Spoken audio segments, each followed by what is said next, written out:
Hello everyone, welcome back to my channel. अस्सलाम वालेकुम। कैसे हैं आप सभी? उम्मीद करती हूँ आप लोग बहुत अच्छे से होंगे। तो इस वीडियो में आप लोग को मौलवी हिस्ट्री का पार्ट 5 कराने वाली हूँ और इसमें सब्जेक्टिव क्वेश्चन मैं कराऊंगी। इससे पहले वाले जितने भी पार्ट में कराई थी उसमें ऑब्जेक्टिव ज़्यादा क्वेश्चन कराए थे और कुछ क्वेश्चन ही सब्जेक्टिव की कराई थी। तो आज इस वीडियो में क्वेश्चन कंप्लीट कराने वाली हूँ सब्जेक्टिव के, ठीक है। अगर कोई क्वेश्चन रह गए जो इंपॉर्टेंट मुझे लगेगा तो मैं दूसरे पार्ट में शेयर कर दूंगी आप सभी के साथ। तो चलिए वीडियो को मैं शुरू करती हूँ। उससे पहले आप लोग वीडियो को जल्दी से लाइक कर दें और शेयर भी कर दें।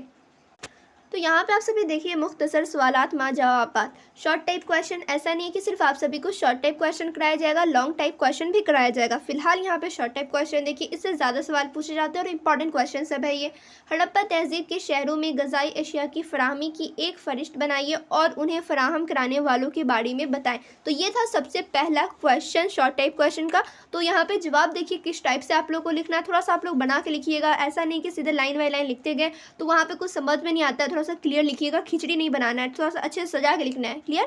तो जवाब देखिए, हड़प्पा तहजीब के शहरों में दस्तयाब एशियाई खुर्दनी दर्ज झेल है, यानी कि नीचे दिए हैं। तो कितने सारे हैं यहाँ पे आप लोग देखिए, नाम 5 दिया हुआ है। पांचों फरिश्त के यानी कि पांचों का नाम आप लोग को याद रखना है, फराहम का नाम याद रखना है। क्लियर? तो सबसे पहला है दरख्तों और पौधों की पैदावार, दूसरा है गोश्त, तीसरा मछली, चौथा है गुल्ले जैसे गेहूँ, जौ, दालें, ठीक है, चावल, चना, बाजरा और दलहन, ठीक है, वगैरह ये सब है। इन सभी का नाम आप लोग याद कर लेंगे। फिर 5वें नंबर पे है मवेशियों की पैदावार जैसे दूध और अंडा वगैरह दस्तयाब कराने वाली जमात, ठीक है। और यहाँ पे आप लोग देख सकते हैं किसान, ताजिर, मछुआरे और आम आदमी वगैरह। तो यहाँ पे आप लोग देख लिया अच्छे से, यहाँ पे बना दिया गया, जितने फराहम उनके नाम लिख दिए गए हैं अच्छे से। तो ऐसे आप लोगों को नंबर वाइज लिखना है।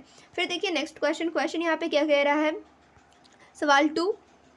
तो क्वेश्चन देखिए, सेल और मोहर पर एक नोट लिखिए। ऐसा है कि क्वेश्चन में दोनों में से किसी एक पर भी नोट लिखने के लिए कह सकता है, सिर्फ कहेगा सेल पर नोट लिखे या फिर मोहर पर नोट लिखे। तो यहाँ पे आप लोग को मेनली दोनों के बारे में जानना ज़रूरी है। यहाँ पे आंसर आप लोग देखिए, सेल और मोहर के बारे में नीचे दिया हुआ है। मोहरों और सेलों का इस्तेमाल लंबी दूरी के सामान हिफाजत से ले जाने के लिए किया जाता था। फ़र्ज़ कीजिए कि सामान से भरा एक थैला एक जगह से दूसरी जगह भेजा गया। उसका, थोड़ा सा इसे मैं बड़ा कर ले रही हूँ, ठीक है, कि आप लोगों को सब कुछ नज़र आए। तो कहाँ पे थी मैं, हाँ। उसका मुंह रस्सी से बांधा गया और गिरा पर गीली मिट्टी, ठीक है, जो गीली मिट्टी होती है उसे लेप दी गई और उसको जमा कर मोहर से दाब दिया गया, जिससे मोहर का छाप पड़ गया।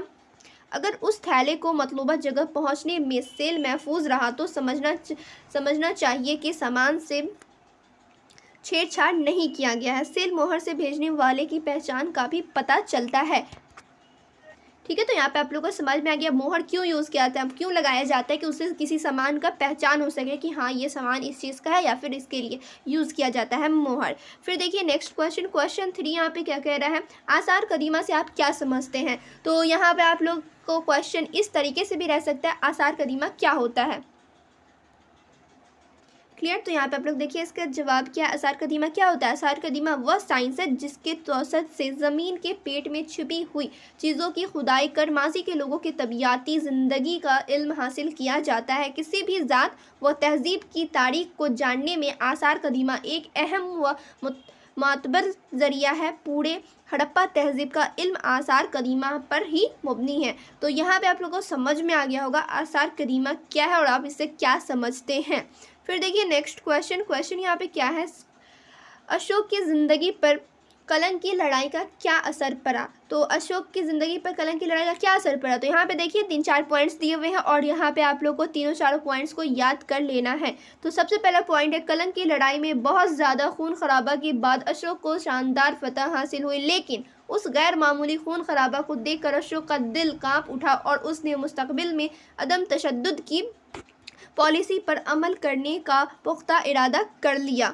फिर देखिए दूसरा पॉइंट क्या है, अशोक ने बौद्ध मजहब कबूल करके उसका बैत लिया और एक नए मसलक की बुनियाद बुनियाद डाली, जो अशोक के धर्म के नाम से मशहूर है। अपने मजहब के जरिया वह जानदारों की भलाई करना चाहता था। ये था दूसरा पॉइंट। तीसरा पॉइंट आप सभी यहाँ पर देखिए, उस मजहब के जरिया उसने मौत के बाद की ज़िंदगी को भी असलाह करने की कोशिश की, क्योंकि उसमें किरदार के खलूस पर जोर दिया जाता है। तो ये था कुछ 3 पॉइंट अशोक की ज़िंदगी के बारे में, यानी कि अशोक की ज़िंदगी पर कलंक की लड़ाई का क्या असर पड़ा था। तो ये सारा कुछ उन पे ज़िंदगी पर असर पड़ा था। इन सभी के बारे में आप लोग थोड़ा बहुत जान लीजिए, हो गया काम।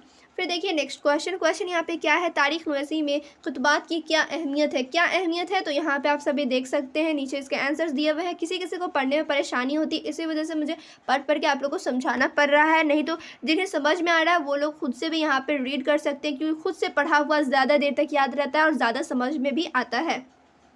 तो चलिए यहाँ पे मैं आप लोग को आंसर समझा देती हूँ। कितबात से मुराद उन कदीम मादनियात या मिट्टी के बर्तनों वगैरह पर कंदा किए हुए उन तहरीरों से है, जिनसे मुताल्लिक़ा अहद की सियासी, समाजी और मुआशी और मजहबी ज़िंदगी की जानकारी मिलती है। अशोक के खितबात के ज़रिया उसके मज़हब की तबलीग व अशात के हल, इंतज़ामिया, इंसानी पहलुओं वगैरह के बारे में आसानी से इल्म हासिल कर सकते हैं। तारीख़ नवीसी से खितबात की अहमियत इसलिए भी वाज़ेह होती है कि सिर्फ़ खितबात की ही बुनियाद पर मारूफ मौरख जनाब भंडारकर साहब ने अशोक की तारीख़ लिखने की कामयाब को कोशिश की। ठीक है, जो आप लोग फिर देखिए नेक्स्ट क्वेश्चन यहाँ पे क्या है।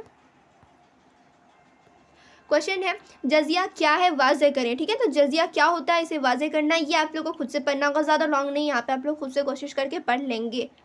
फिर देखिए नेक्स्ट क्वेश्चन यहाँ पे क्या है। क्वेश्चन 7 देखिए, चंद्रगुप्त मौर्य की हसूलियाबियों पर मुख्तसरन रोशनी डालिए। तो इनके ज़िंदगी पर समझ लीजिए, रोशनी डालनी है, तो इनके बारे में आप लोग जो भी जानते हैं कुछ कुछ यहाँ पे लिख देंगे।